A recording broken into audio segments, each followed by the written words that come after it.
আমার বড় ভাই একজন প্রবাসী, দীর্ঘদিন ধরে আমার ভাবির সাথে পরকীয়া চলছে। আমার ভাবি আমাকে বিয়ে করতে চাচ্ছে, আমি বিয়ে করতে চাচ্ছি না।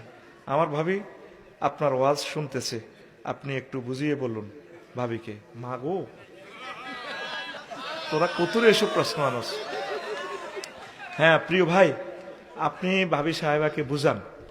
এখন শুনেন, যদি আপনাদের প্রেম এত গভীরে যায়, ভাইয়া তো মনে কষ্ট নিবে। যে প্লেটে করে আপনার ভাই ভাত খায়, ওই প্লেটটা আপনি দখল করতে চাচ্ছেন। তবে যেহেতু প্রেমে জড়িয়ে যান, অন্তত ভাইকে কোনো অ্যাঙ্গেলে বুঝান সিস্টেম করে, কারণ এইভাবে জেনাতে আপনারা জড়িয়ে যাবেন। কোনো নারী যদি লজ্জাস্থানের কাপড় কোনো পরপুরুষের কাছে উঠায়, তার মাঝে আর আল্লাহর মাঝে পর্দা সরাইয়ে ফেলে, এগুলো আর ঠিক হবে না।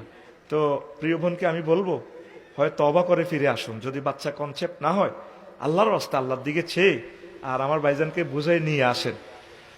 আর আমার প্রিয় ভাইকে বলবো, ভাইয়া তুমি বিয়ে শাদী করে ফেলো, প্রেমিষ্টি ইসলামে হারাম, হারাম, এটা করিও না।